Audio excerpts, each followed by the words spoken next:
आई गे दीर्घ फोडुनी हाक तो जाऊनी पडला झोक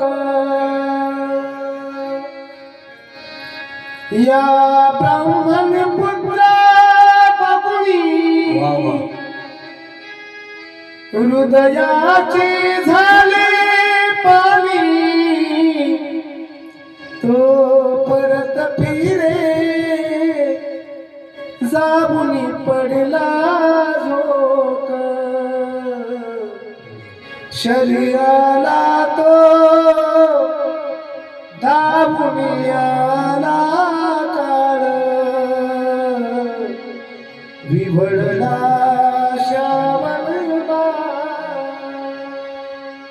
ए आई अशी हाक मारली गे आई गे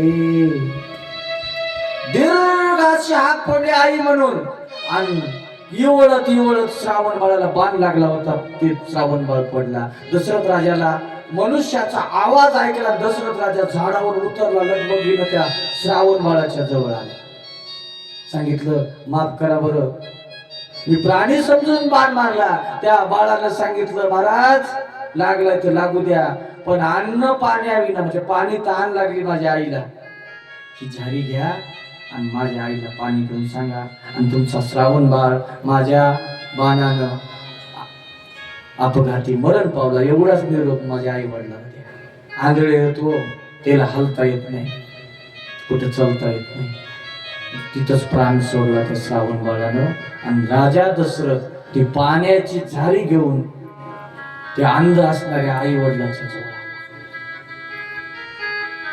आंधळे होते पण दशरथ राजाच्या पावलाचा आवाज ऐकला आणि दोघांमध्ये चर्चा सुरू झाली आई म्हणू लागली आहो किती लेकरू आपलं प्रामाणिक आहे किती आपली सेवा करते बघा ना अर्धी रात्र झाली आपल्याला ताण लागली आणि लेकराला अर्ध्या रात्रीला आपण वनामध्ये पाठवलं बघा आला आपला लेकरू पाणी दशरथ राजा जवळ आले श्रावणा आला का बाळा आई म्हणाली आता दशरथ राजा बोलणार कसे ते नव्हतं ना श्रावण आई म्हणाली श्रावणा का बोलत नाही बाळा तू दशरथ राजा चिप्प बाळा अरे अर्ध्या रात्री तुला पाठवलं म्हणून राग काला का तुला बाळा ऐक ना श्रावणा उद्या तुला मी पाठवणार नाही ना ताण लागली तरी संध्याकाळी पण बोल दशरथ राजा काय बोलत तरी नाईलाज झाला राजा दशरथाने सांगितलं आई मी श्रावण नाही आई मी अयोध्येचा राजा असणारा राजा दशरथ आहे दशरथ राजा दशरथ मग माझा बाळ कुठे आई पशु समजून मी तुमच्या लेकराला बाण मारला आणि तुमचा जो बाळ होता श्रावण नावाचा तो माझ्या बाणाच्या योगानं गतप्राण झाला हंबरडा फोडला आईने हंबरडा अरे राजा अरे आम्ही आंधळे आहोत अरे अंध असणाऱ्या आमच्या या लेकरानं आम्हाला काशीला नेण्याचा संकल्प केला होता आमचा सहारा होता आणि तू ते आमच्या लेकराला बाण मारलास राजा इवळत इवळत गतप्राण जाण्याची अवस्था आहे अशा अवस्थेमध्ये त्या श्रावणाच्या आई वडिलांकडून त्याच्या मुखातून शब्द निघालेत राजा आमचा आसरा तू या ठिकाणी हिरावून घेतलास आमच्या अंतकाळाला श्रावण श्रावण श्रावण म्हणताना आम्ही आता प्राण द्यायलो राजा आम्ही तुम्हाला शाप देतो तुझाही अंतकाळ जेव्हा असेल त्या अंतकाळाला तुला सुद्धा तुझ्या मुलाचं नाव घेऊन मरण येईल मुलगा एकही तुझ्या जवळ नसणार शाप दिला आणि त्या ठिकाणी त्या श्रावण बाळाच्या आई वडिलांनी प्राण सोडला राजा दशरथाला दुःखही झालं आणि आनंदही झाला आता आनंद का झाला शाप मिळाल्यावर राजा दशरथाने विचार केला शाप असं नका पण या संन्याशाने आपलं ह्या म्हाताऱ्यांनी काय शाप दिलाय मुलं करीत करीत तुला मरावं लागेल, म्हणजे मला मुलं होती. मला काही संतती नाही, पण यांच्या शापाच्या योगाने, यांचा शाप काय सांगायला आहे, अंतकाळाच्या वेळेला तुझ्याजवळ एकही मुलगा नसेल, म्हणजे मला निश्चित मुलं होती. राजा आनंदी आणि दुःख या मिश्रित अवस्थेमध्ये अयोध्येकडे गेला. मी राजाचं कर्म सांगेन. राजाला कर्म चुकलं नाही रामाचा, पण रामाच्या बापाला म्हणजे देवाच्या बापाला, म्हणून कर्म कोणाला चुकत नाही. कर्मे दशरथ योगे मेला, कर्मे श्रीराम वनवासा गेला, कर्मे रावण क्षय पावला, वियोग घडला सीता देवी. सीतामाईला सुद्धा जो रामचंद्र प्रभूचा वियोग झाला, त्याला सुद्धा सीतामाईचं कर्म, काय कर्म असेल. जेव्हा जनकाच्या नगरीमध्ये, मिथिला नगरीमध्ये सीतामाई होत्या, तेव्हा एक राघवानी मैना घेऊन एक विक्री करता बाई आली. राघू मैना, जिवंत राघवानी मैना.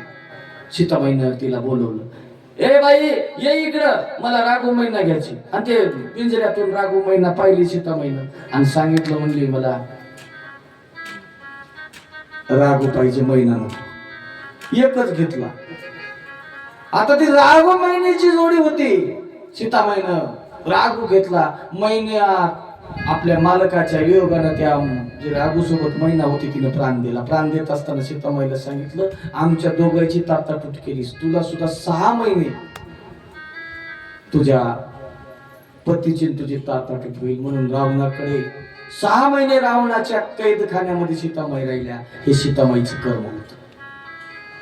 म्हणून कर्म कोणाला चुकत नाही. ही कोण सांगायली? ध्रुवाची आई सांगायली. इथं आला कथेवर या. बाळा ध्रुवा, बापानं तुला मांडीवर बसू दिलं नाही. बापाकडे दोष नाही ना त्या सुरुचीकडे दोष नाही, दोष तुझ्या कर्माकडे. कारण कर्माशिवाय दुःखच होत नाही. मग आई काय करावं? आईनं सांगितलं, तुला मांडी पाहिजे ना, मग अशी मांडी मागून घे ज्या मांडीवरून तुला कोणीच उठवू शकत नाही, अशी जागा तू प्राप्त करून घे. बाळाने विचारलं, आई ही जागा कोण देतं? तिनं सांगितलं, देव देतो. म्हणून देवाची भक्ती कर, देव तुला एखादा आढळ पद देऊन टाकेल. जा. आई असली पाहिजे अशी. आता आमची आई, कुठं लेकरू शाळेत झाला निघालं, आई लागली रडायला, शाळेत जाऊ देना, क्लासला जाऊ देना. त्या आईनं सांगितलं, बाळा जाय अरण्यात निघून त्या देवाची भक्ती कर. 5 वर्ष वयाचा ध्रुव नावाचा उत्तानपाद राजाचा मुलगा भगवंताच्या प्राप्ती करता निघाला. अरण्यात आला आणि अरण्यात आल्यानंतर जात असताना रस्त्यामध्ये देवर्षी नारदांची ध्रुवाबरोबर भेट झाली. नारदान आले, नारायण भजन चालू आहे. आणि तितक्यात नारदांच्या दृष्टीला ध्रुव नावाचा 5 वर्षाचा मुलगा दिसला. नारदानं त्याला थांबवलं. ए ध्रुवा थांब. महाराज नमस्कार करतो. श्री संताची माता चरणावरी. काय संस्कार होते? 5 वर्षाच्या लेकराला संस्कार आहेत, आता 15 वर्षाच्या लेकराला संस्कार राहिले नाहीत आपल्याकडे. आपण शाळेचे दप्तर 30-30 किलोचे वजनाची दिलेत लेकराला, त्याला चालता येईना बरोबर. पण संस्कार देण्यात आपण अपुरे पडायलो. संस्कार द्या जीवनात. लेकराला पुस्तक वह्या जरा कमी असतील चालतील, हलक्या असतील, कंपनीच्या कमी असतील, 2 रुपयाचे पेनी असतील चालतील, पण संस्कार उच्च दर्जाचे द्या. कारण अन्नाचा दुष्काळ पडला तर जनावर मरतील, माणसं काही मरतील, पण संस्काराचा जर दुष्काळ झाला ना तर मानवाच्या पिढ्या गायब होतात.